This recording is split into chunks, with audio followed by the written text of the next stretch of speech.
si te digo que alguien flotó más de un año perdido en el mar, 2 hombres salieron a pescar y, en pleno océano, los atrapó una tormenta brutal. El motor de la lancha y todo el equipo de comunicación quedaron destruidos en cuestión de minutos.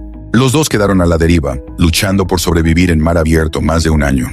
Al final, solo uno de ellos volvió con vida. Y cuando por fin fue rescatado, no lo recibieron como héroe. Lo acusaron de haberse comido a su compañero.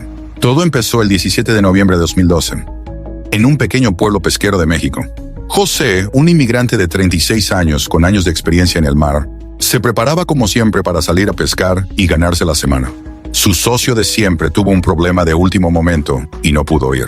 Así que José no tuvo más opción que contratar allí mismo a un ayudante improvisado, Córdoba, prácticamente sin experiencia.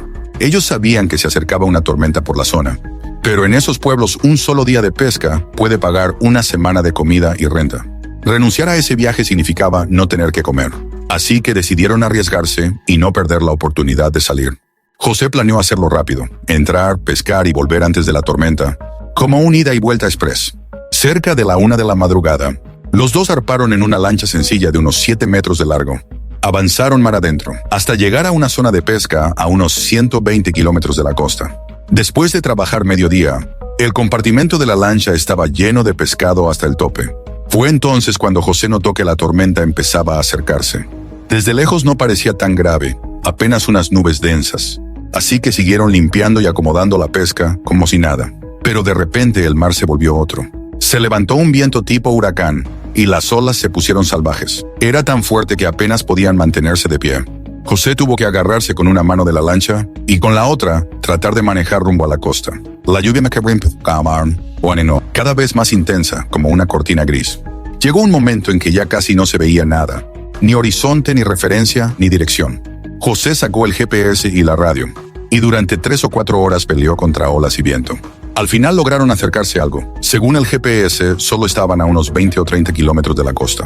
En esa zona la lluvia se calmó un poco, y a lo lejos se veían las siluetas de las montañas sobre el horizonte. Pero apareció otro problema. Las olas habían golpeado tanto la lancha que el casco empezó a llenarse de agua. Si seguían avanzando así, en cualquier momento podían hundirse, lancha y todo.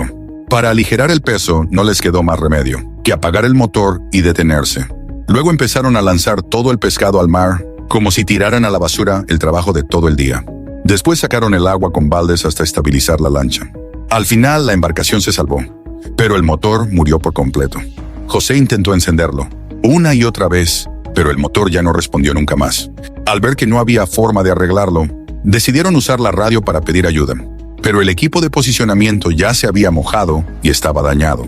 José no podía dar sus coordenadas exactas, así que solo pudo describir la zona y pedir un milagro. A partir de ahí solo quedaba esperar a que un equipo de rescate diera con ellos. Pero buscar una lancha de 7 metros en medio de una tormenta era prácticamente como buscar una aguja en un pajar. Pero en el océano, los 2 se miraban sin saber qué hacer, con miedo en los ojos. Para colmo, otra vez empezó a caer lluvia fuerte, borrando la costa del paisaje como si nunca hubiera existido. De nuevo se quedaron en medio de un mar oscuro, sin rumbo y sin referencia. Córdoba, que no estaba acostumbrado a nada de esto, se llenó de terror. Se aferraba a la lancha, con las manos temblando y rezaba sin parar por su vida. Verlo así también empezó a poner nervioso a José, que hasta entonces se había mantenido relativamente calmado. Pasaron los días dejando que la corriente los arrastrara, sin dormir bien, siempre alerta, temiendo que una ola los tirara al agua. Ni descansaban, ni comían como es debido. Era una mezcla de hambre, miedo y cansancio. Al 5.º día, por fin el mar se calmó por completo. Para entonces ya se habían acabado toda la comida de la lancha. A su alrededor solo había mar abierto hasta donde alcanzaba la vista. No sabían dónde estaban ni hacia dónde iban. En la lancha solo quedaban 2 cubetas, un rollo de cuerda, un cuchillo y una hielera vacía. Todo lo demás o lo habían tirado o había terminado flotando lejos, tragado por el mar. Cuando el mar se calmó, intentaron una vez más arreglar el motor, pero sin herramientas ni conocimientos técnicos. Tuvieron que rendirse. Con el estómago vacío, decidieron concentrarse en lo básico: comida y agua dulce. José desmontó una pieza de metal del motor, la dobló y la convirtió en un anzuelo improvisado. Así empezaron a pescar como podían, con lo poco que tenían. El pescado lo comían crudo, directo, sin fuego ni condimento. Lo que sobraba lo cortaban en tiras y lo ponían a secar al sol, para tener algo guardado, en caso de pasar días sin poder atrapar nada. Durante la tormenta jamás imaginaron llegar a este punto, así que no se les ocurrió juntar agua de lluvia. Lo poco que quedó en la lancha, ya se lo habían tomado hacía días. Bajo el sol, sin sombra ni agua dulce, se refugiaban dentro de la hielera para escapar del sol directo, pero el aire caliente les seguía robando toda la humedad del cuerpo. En ese punto, solo pensaban en una cosa, que lloviera pronto. Y como último recurso, empezaron a guardar su propia orina en botellas de plástico. Al 10º día de deriva, una tortuga marina se acercó a la lancha. La atraparon como si fuera oro, le sacaron la sangre para beberla, y la carne la comieron cruda para ganar fuerzas. Cada vez que veían basura flotando cerca, la recogían y la revisaban entera, por si dentro hubiera algo útil. A veces tenían suerte y encontraban pan viejo, un poco de leche podrida o zanahorias pasadas. En condiciones normales eso iría directo a la basura. Para ellos era un banquete. Después de unas 2 semanas a la deriva, por fin llegó la primera lluvia fuerte desde la tormenta.